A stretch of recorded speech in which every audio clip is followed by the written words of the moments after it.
AITA for telling my brother's wife that being a stay-at-home mom doesn't mean she's the only one with responsibilities. So this all blew up last weekend, and my family group chat has been a mess ever since. I, 28F, have a brother, Evan, 33M, who's been married to Lila, 31F, for about 5 years. They have 2 kids under 4. Lila is a stay-at-home mom by choice, Evan makes good money, and they agreed on this arrangement early on. I want to make it clear, I respect stay-at-home parents. It's work. Real work. I've babysat those kids and I was exhausted after 3 hours. So this isn't about Som isn't a job or any of that nonsense. But lately, Lila has developed this attitude. Every family gathering, she finds a way to wedge in that she's the busy one, that she never gets a break, and that the rest of us don't understand real responsibilities. The first few times I let it slide. She was exhausted, the kids were fussy, postpartum is real. I get it. But last weekend things went sideways. We were at my parents' house for my dad's birthday lunch. It was supposed to be a chill afternoon, but Lila came in already in a mood. She sighed loudly when people asked her basic questions. She made comments like, must be nice to go home after this and have free time, which she directed at me and my younger sister, who both work full-time. Then, while we were cleaning up, Evan asked her if she could help for a minute because he needed to take a call. She rolled her eyes and said, I'm the only one who works around here. You all get to escape. Everyone froze. I just snapped a little. Not yelling, not rude, in my opinion, but I said, Lila, being a stay-at-home mom is hard, but that doesn't mean the rest of us don't have responsibilities too. Dead silence. She stared at me like I'd slapped her. Then she said, wow. So you're calling me lazy? I told her no, that's not what I meant at all, but she cut me off, grabbed her bag, and locked herself in the car until Evan finished his call and took her home. Since then, she's been telling the family that I disrespected mothers and shamed her for taking care of her kids. My mom thinks I should apologize just to keep the peace. My sister says I said what everyone else was thinking. Evan texted me privately and said he understood what I meant, but that Lila is really sensitive about feeling undervalued right now, so I should have just not said anything. But I genuinely don't think I said anything wrong. Am I the asshole? I thought things would cool down after a day or two, but apparently that was wishful thinking. By Monday morning, the family WhatsApp group was on fire. First, my mom sent one of her classic, "We are a family, we don't fight like this" essays. Then my aunt, who wasn't even there, chimed in saying that being a stay-at-home mom is the most important job in the world, and that society doesn't appreciate women enough.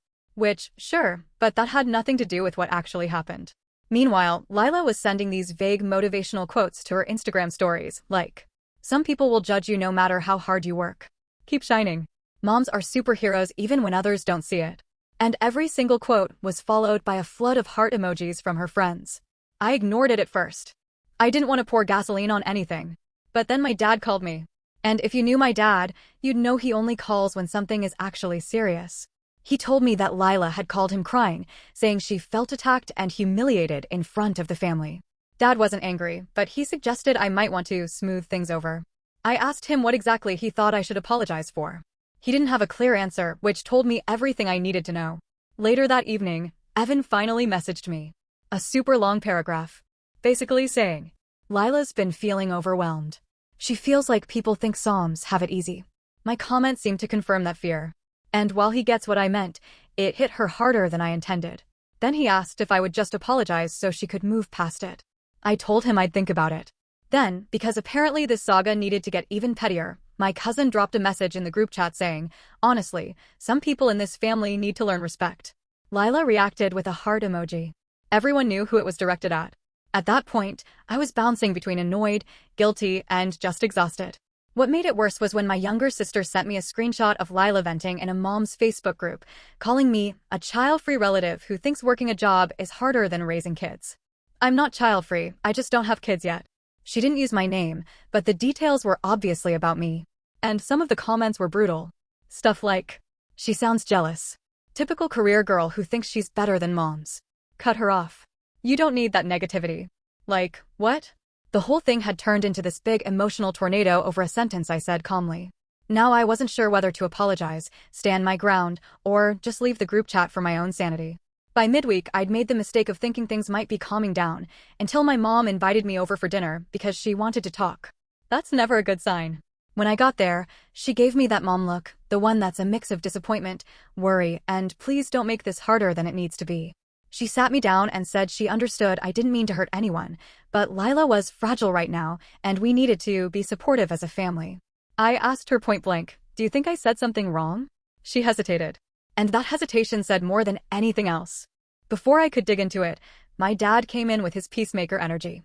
He said something like, "Intent doesn't matter as much as impact," which I swear is his favorite line when he wants someone to just apologize without arguing. I told them I wasn't opposed to apologizing, but I wasn't going to grovel over something I didn't say. I didn't call Lila lazy. I didn't minimize her work. I literally just said the rest of us also have responsibilities. Mom sighed dramatically. Dad rubbed his forehead. It was like being in a parent-teacher conference about my own behavior. And then, because life is chaotic, Lila texted me. It was a long message that started polite but got sharp quickly. Highlights included. She felt belittled. She felt embarrassed being talked down to in front of everyone. She felt judged as a mother. And she wanted me to understand the sacrifice she makes every day. Then she said the kicker. "You have no idea what real responsibility feels like." I stared at my phone, absolutely done. I typed back something along the lines of, "I never said your role wasn't work, and I'm sorry you felt attacked. But I didn't insult you or your parenting. I only pointed out that having responsibilities isn't exclusive to stay-at-home moms." I thought that was reasonable. Balanced. Adult. Her response? A thumbs down emoji. A literal. At that point I laughed, not because it was funny, but because it was either laugh or scream into a pillow. But apparently the thumbs down was not her final form.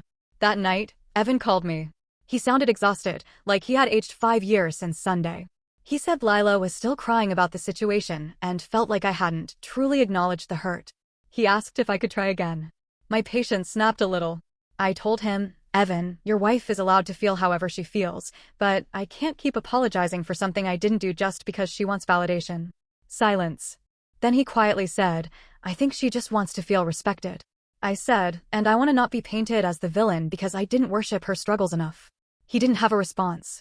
We ended the call on an awkward note, and I went to bed feeling drained and increasingly unsure if this was about me anymore or something deeper going on in their marriage.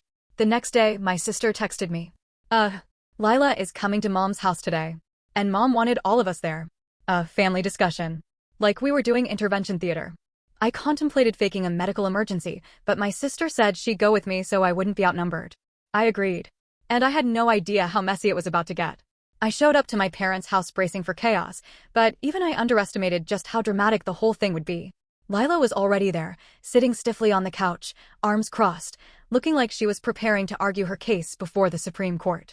Evan sat beside her, drained, like someone had unplugged his soul. My mom hovered nearby with tissues.